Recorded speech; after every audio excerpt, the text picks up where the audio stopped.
Hi there. In this video, I want to talk about 3 best solutions to late payments for small businesses and solopreneurs, because according to the Small Business Commissioner in the UK, and I think this probably prevails in most countries, that a lot of money is spent on chasing up payments. Pretty much 6.3 billion is spent on staff chasing up payments. So we want to find a way that we as smart business owners can reduce this cost for ourselves and hopefully be able to teach others also the strategies that I'm going to talk to you about today. The problem is that when your own money is delayed to be paid to you, you then delay paying your bills, your rent, your utilities, your own costs, even sometimes your own salaries to the people that you owe money to. Therefore, if there's no money coming in on time, the prospect of growth is also going to be limited. Then there is the emotional stress that is attached to all of this. So this is a real issue that we all need to try to resolve as soon as we can. So in this short video, I want to give you 3 things that you can do to eliminate, almost like shoot down, destroy this problem in a way that you can do. All right, my name is Boomy Tokan, so let's get straight into it. So what is my goal today? My goal today is to give you 3 practical solutions, and here they are. Number 1 is to set clear expectations, and we're going to go into it a little bit deeper. Number 2 is to automate the follow-up process. And number 3 is to establish boundaries and consequences. Yes, I did say that. Establish boundaries and consequences. Let's get into it. The first solution: set payment terms before the work begins, from the beginning. When you meet a client, as part of your onboarding process, make sure you let them know these are the terms. For example, if you look at this slide, it says, before delivering anything, agree in writing on the following things. Well, like how much is going to be paid up front? Whether you are affording them a discount or not, well, how much is the discount, how much, and how much does the person need to pay up front, the business is to pay up front? When is the due date for the final balance? Is it going to be 30 days from invoice or 30 days from now? Meaning in 30 days time, they need to pay another amount of money because the service will have been delivered by then. What happens if there are late payments? You need to talk about that also in the beginning, because let me tell you why this matters. Clients cannot break a rule that they didn't know existed before. Client can't break that rule. They can only break a rule when they knew the rule existed, they signed on it, and then they violated it. So it's important to set those terms from the beginning. Now, how do you set those terms? Let's look at some of the action steps you might choose to take in setting out those terms. You might say, well, there's a 50% deposit, which is required in the beginning, and then the balance is required after. Or you can say in the contract, final payment is due within 7 days of delivery, 7 days of notifying you that the service has been delivered, then you need to make the payment.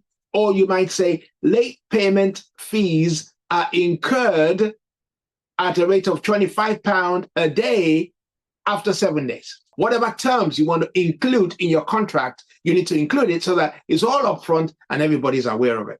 So that's the first thing. The second thing, and I'm going to talk about something that's probably in the back of your mind. Well, this is going to cause me to lose clients. I'm going to talk about that at the end. Now, the second solution is to automate the reminders and the follow-up. Yeah, people really, genuinely do forget to make payments.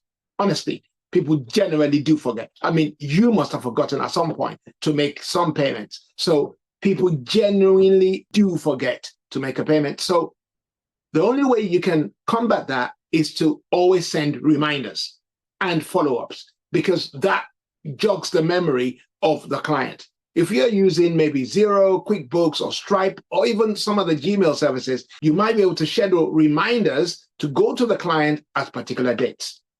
The first thing is to send a reminder before the due date that, hey, the due date is going to be in 3 days' time. Okay, how are you preparing to pay? That's what you're asking. Now, the day after, you send a gentle nod. Oh, you've now missed the first payment date. When can we expect the money?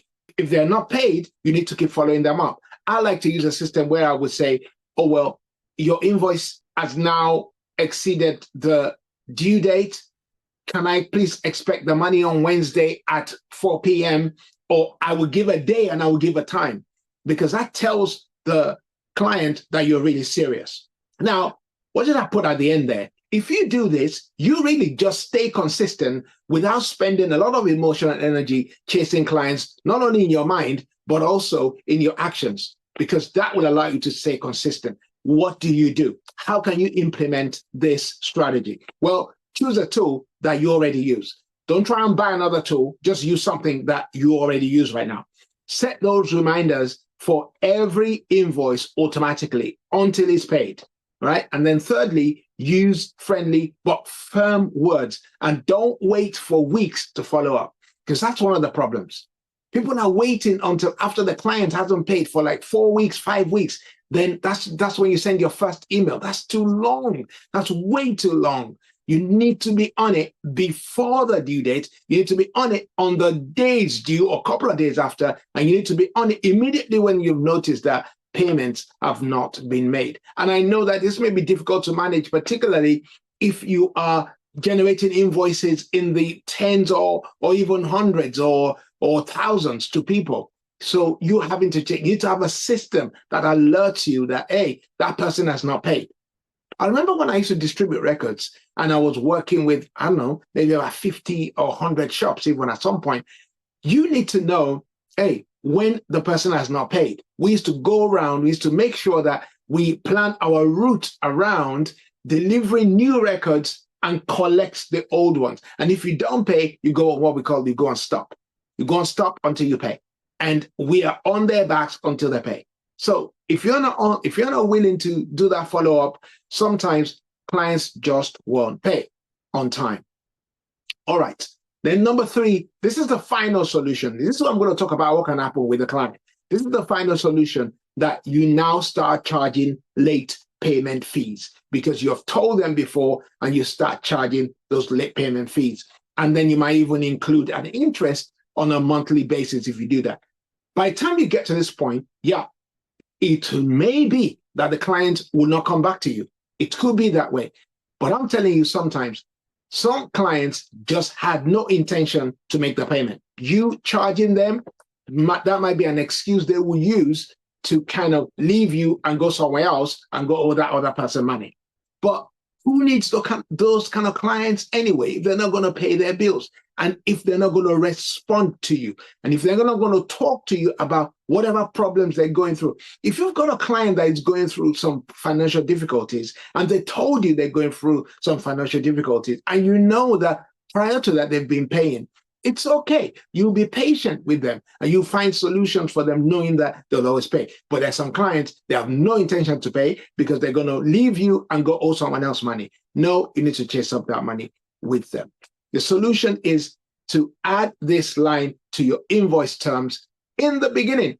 You highlighted that late payment fees occur. And if the client goes silent, then you need to send a firm response to them. You need to send a firm email that says, hey, you need to pay now. Really, it is now overdue. We don't want to get into situations where we are calling a third party to come and collect the money. You need to get firm, because sometimes if you don't get firm with some clients, they end up owing you too much money. All right. We talk about 3 really good solutions. Set the terms early, automate the follow-up. That's the second one. And number 3, charge late fees. All right. Do you have any closing thoughts on this? Perhaps you use another system that has worked for you. Do let us know. Let's all try to learn from each other. And I look forward to seeing you next as we look at another subject that pertains to how we can help small businesses really begin to thrive in this current environment. All right. Talk to you soon. Thank you.